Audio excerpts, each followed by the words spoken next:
Bonjour, je m'appelle Christian Morel, je suis notamment l'auteur de 3 ouvrages sur les erreurs collectives qui s'intitulent « Les décisions absurdes », tomes 1, 2 et 3. Je vais vous parler de la nécessité du débat contradictoire dans les interactions. Pourquoi le débat contradictoire est essentiel dans les communications, les interactions entre individus dans le travail, dans les organisations.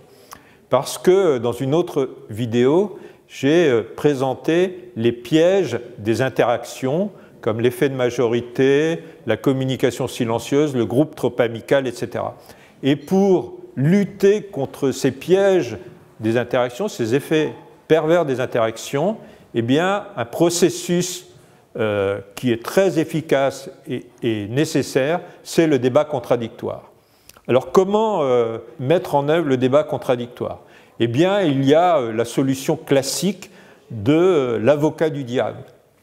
Quand Kennedy a été confronté en 1962 à la crise des missiles de Cuba, il se souvenait du fiasco de l'opération de la baie des Cochons qui avait été très mal préparée, justement à cause d'effets pervers de communication, d'interaction dans le groupe qui était rassemblé autour de lui. Et il a dit « Comment pourrions-nous faire pour ne pas être aussi stupides que nous l'avons été lorsque nous avons conçu l'opération de la baie des Cochons ?»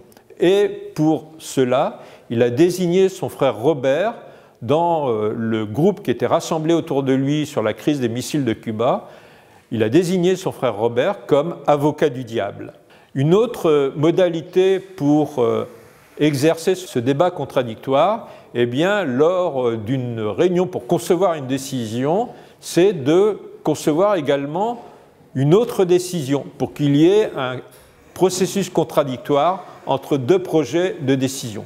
L'amiral Rickover, qui est une figure emblématique de l'US Navy et qui a dû faire des choix essentiels en matière de moteur nucléaire de l'US Navy, eh bien, disait « Je ne prendrai jamais de décision si on ne me propose pas en même temps une contre-décision pour qu'il y ait un processus contradictoire. » Une troisième modalité possible du débat contradictoire, c'est d'avoir des binômes.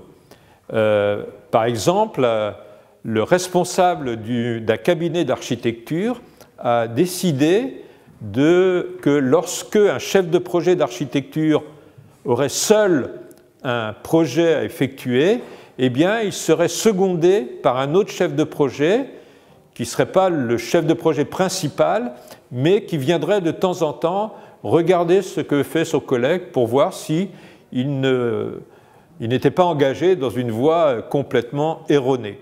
Donc, ce qui crée un contradictoire entre 2 personnes. Autre exemple, il a été fait une étude dans des hôpitaux qui ont montré que le seul fait qu'un médecin soit obligé de transmettre un dossier à un autre médecin instaurait de façon informelle un contradictoire entre les 2 médecins et ça avait un effet très important sur la réduction des erreurs médicales par rapport au cas où il n'y a qu'un seul médecin qui traite le dossier d'un patient. Alors bien entendu, parfois on se trouve dans des situations où le contradictoire n'est pas possible parce que la personne est toute seule. C'est le cas par exemple des guides de haute montagne. Ils sont souvent seuls avec des clients et ils ne peuvent pas, avec un collègue, instaurer ce débat contradictoire. Autre exemple, ce sont les pilotes maritimes. Les pilotes maritimes qui font rentrer les porte-containers ou les pétroliers dans les ports ou les font sortir, eh bien, se trouvent souvent tout seuls parce qu'ils sont responsables de l'entrée et de la sortie de ces bateaux et le capitaine ne veut pas coopérer avec eux pour ne pas prendre de responsabilité. Et pour eux, c'est une véritable difficulté de ne pas pouvoir avoir une véritable relation contradictoire entre le capitaine de ces bateaux et eux-mêmes. Il est intéressant parfois de voir comment d'autres cultures ont réglé ce problème du contradictoire. Et on va remonter dans l'Antiquité juive. Dans le Talmud, il existe un tribunal qu'on appelle le Sanhédrin, et ce tribunal intervient en matière pénale.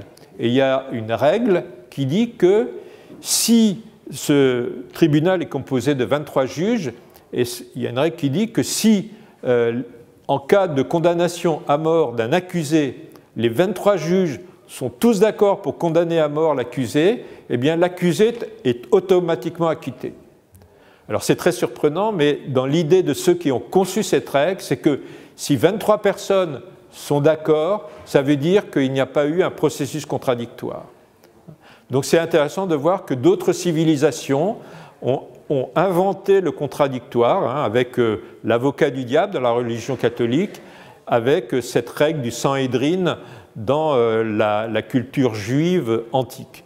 C'est pour souligner l'importance de ce processus contradictoire et, je le rappelle, c'est un des processus qui permet de sécuriser les relations, les interactions entre les individus dans les organisations, dans le travail, dont j'ai souligné tous les pièges, tous les effets pervers.